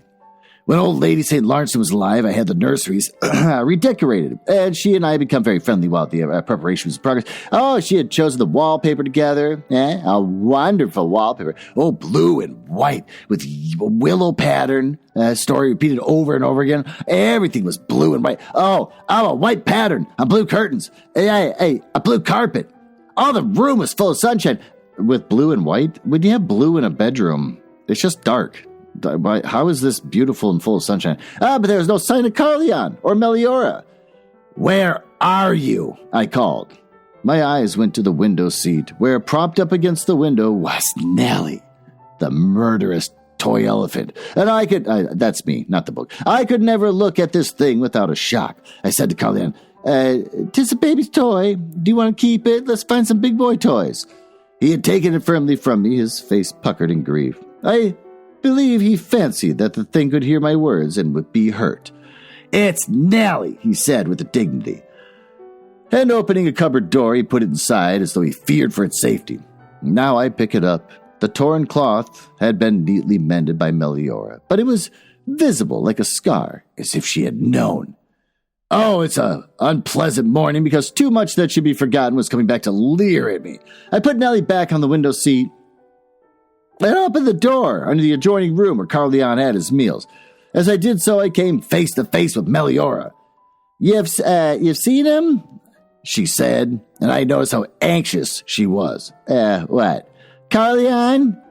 Is he with you? No. Then where? We stared at each other in dismay, and I was conscious of the feeling of sickness, numbness, and desperation, which the thought of any harm I would take Carleon would give me. I thought he must be with you, she said. You mean he's not here? Oh, I've been looking for him for the last 10 minutes. How long have you missed him? Well, I left him here after breakfast. He was making a drawing of his pony. Well, we must find him, I commanded.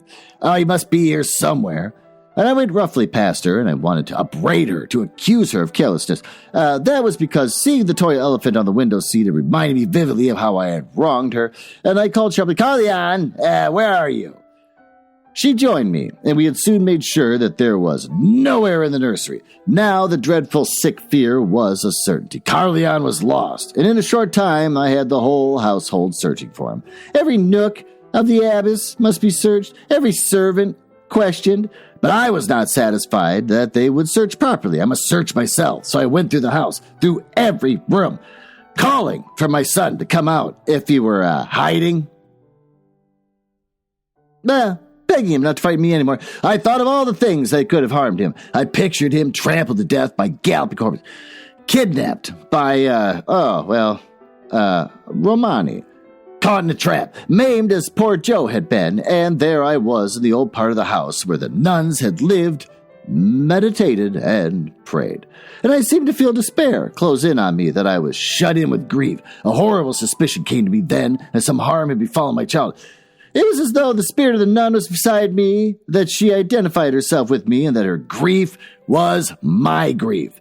And I knew that if my son were taken from me, it would be as though I were walled in by grief, which would be an enduring as stone walls. I fought to throw off the spell of evil which seemed to wrap itself around me. No, I cried out loud, Carleon, my son, where are you? Come out of your hiding place and stop frightening me. As I ran out of the house, I met Meliora and glanced hopefully at her, but she shook her head. He's not in the house, she said. And we began searching the grounds, calling his name. Near the stables, I saw Pelor. Little master be lost? He asked. Have you seen him? I demanded. Just about an hour ago, ma'am. He were talking to me about his pony. Took it sick were in the night, and I were telling him. Was he upset? Well, ma'am, he were always fond of that pony. He talked to her as he did, and he said, never mind. It'd soon be better. Then he did go back to the house. I watched him. And you haven't seen him since? No, ma'am, I ain't seen him since. Everyone must join in the search, I commanded. Everything must be left. My son must be found. We had established that he was not in the house. He could not be far away because Pelor had seen him only an hour before in the stables. I cannot explain all that I suffered during the search. And again, hope is raised and dashed. And I felt as though I lived through the years of torment. I blamed Meliora. Was she not supposed to look after him? If anything was supposed to happen to him, I thought I shall have paid in full for anything I did to Meliora. She was white and harassed, and I had not seen her so unhappy since Justin went. That made no sense. I reminded myself that she loved Carleon, and it seemed to me in my grief would always be hers. We shared our troubles, except on one occasion when her loss was my gain. I saw Johnny riding in the stable and called him, what the devil, he began. Carleon's lost. Lost where? Well, if we knew, he wouldn't be lost. Idiot. My grief was so great that I had to release some of it in anger. My lips were working and I couldn't control them. I'm frightened, I said. He's playing somewhere. We searched the house and the grounds, and I looked wildly about me, and I caught a glint of the sun and the virgins. Then a sudden fear struck me. I had shown him the stones the other day. He was fascinated by them. Don't go near the old mine, Carleon, promise. And he had given me his ready promise. He was not a child to break his word, but suppose my very words aroused some curiosity. Suppose he had become so fascinated that he could not resist the temptation to examine the mine. Suppose he had forgotten his promise. After all, he was a little more than a baby. I turned to Johnny and clutched his arm. Johnny, I said, suppose he went to the mine. I had never seen Johnny so frightened as I warned him. There had been times when I had been reproached him for his lack of interest, and I said, oh, God, I thought. Oh, he's as frightened as I am. Oh, no, Johnny said, no. But if he did, there's a warning there. Oh, you couldn't read it. Or if he did, he might have made him want to explore. We stared at each other wildly. Then I said, we'll have to come find out. Oh, they'll have to go down. Go down the mine? Are you mad, Karensa? Oh, he might be there. It's madness. At this very moment, he might be lying hurt. A fall down there would kill him. Johnny! Oh, it's a mad idea. He's not there. He's playing somewhere. He's in the house. We've got to search the mine. There's no time to be lost. Now, Karensa, and I threw him off and started to run toward the stables, and I would summon Pelor and some of my men, and must prepare without delay. This new terror obsessed me. Carleon had fallen down the old mine shaft, and I visualized his fear. If he were conscious, the horror of his not being. Calor, I called Pelor. Again, the book's messing up. Then I heard the sound of horses' hooves, and my sister-in-law, Essie, came riding into the stable yard. I scarcely looked at her. I had no time for her on an occasion like this. But she was shouting to me, Karensa, Joe said to come and see without delay because he'd be anxious like. Carleon, he'd be with his uncle. Oh, I nearly fainted with relief. Well, he did come over 15 minutes since. Some tale about his pony needing Joe. Joe said to ride over right away and tell E where he be. He said you'd nigh fit to drop with the worry of it. Well, Johnny was standing beside me. Oh, Johnny, I cried because I saw that he was as happy as I was. Then I threw myself into his arms, and we clung together. I had never felt so close to my husband. Well, it was an hour later when Joe brought Carleon back to the abyss. Carleon was standing up with Joe in the trap. Joe had allowed him to hold the reins with him so that Carleon believed that he himself was driving the trap, and I had rarely seen him look so happy. Joe was happy too. Oh, he loved children and longed for a son of his own. So far, there was no sign that Essie was going to produce one. Mama! Cried Carleon as soon as he saw me. Uncle Joe's come to mend company. Well, that seems like a good place to stop. Why don't we go down to the smoking room and review what the hell we just read?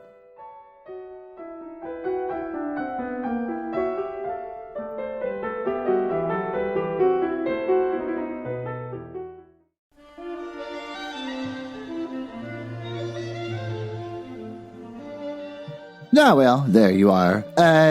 Get yourself settled here in the smoky room and perhaps enjoy one of my many brands of cigarettes that you can enjoy while you listen to these birds.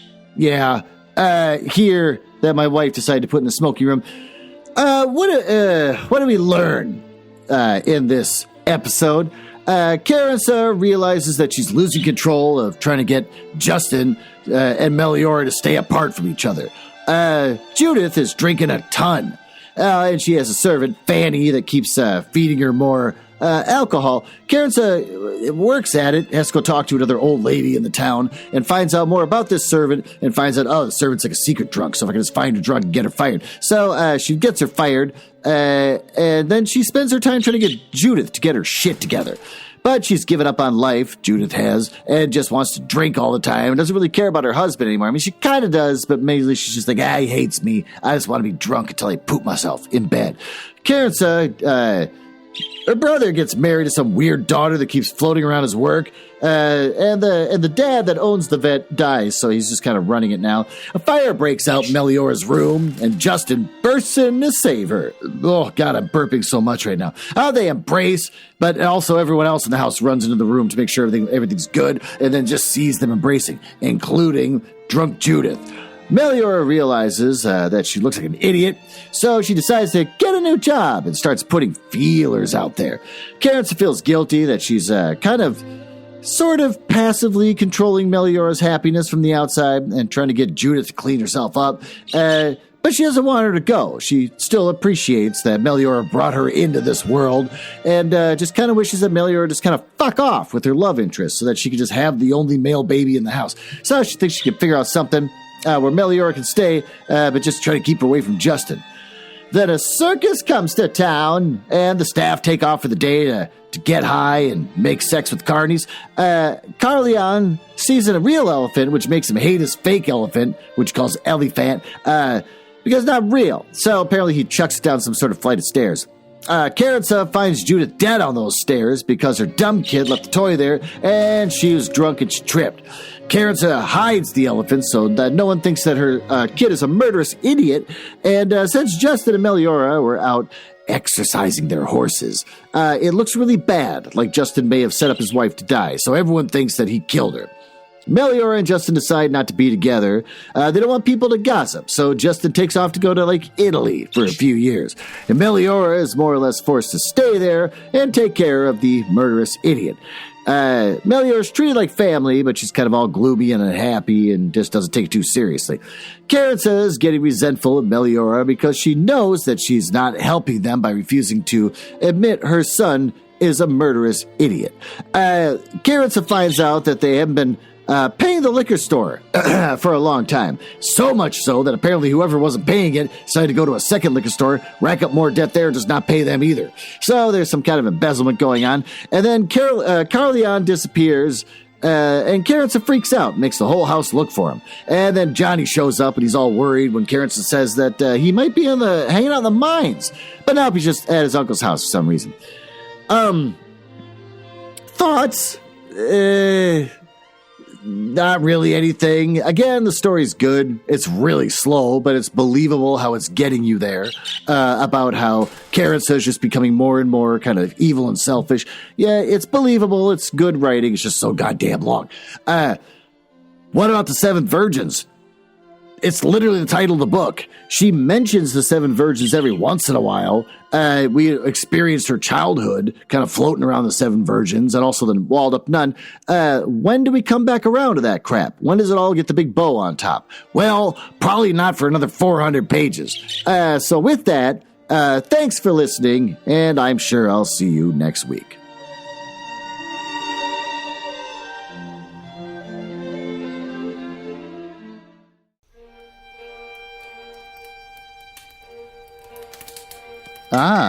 Well, it appears you found me in the part of the podcast I hate the most, where I tell you all about the places on the internet where you can find me. You can tell I hate this because of the sound effects making it sound like a stormy night in the drawing room of the damned. Now, there's that. Are you cool? I like cool people. It's the reason why I got involved in this business to begin with, just to meet cool people, not losers. So if you're cool, feel free to go over to my website, nuzzlehouse.com, which just points you to my link tree. Everything's on the link tree. Just go to the link tree if you want to see where I am. And of course, Linktree has the dumbest URL in the world. linktr.ee/nuzzlehouse. It's the dumbest thing. If you go to nuzzlehouse.com, it's just going to reroute you over there after giving you some weird error about it not being secure. I hate it. I hate the internet. But if you go there, you get to hear some of the other stuff that I and my wife work on, like the Radio Mystery Theater show, where we try to recreate the same show that used to be on in the 70s, but they don't make any episodes anymore. So we make our own, and we just steal all their commercials. And also, just in the curious mind, we made a Christmas album. If you go to our link tree, you can see that we made a Christmas album. It's the first thing we did after getting married, which I think everyone should do when they get married, is start talking about the Christmas album they're going to make. And we're working on a new show where we give relationship advice by reading paranormal smut. And since I think you might be cool, you can always just email me directly. glenn.nuzzles@gmail.com. But don't email if you're a nerdling or a dork. Now, back to business. Can't believe I drank all of them already. There's got to be one left.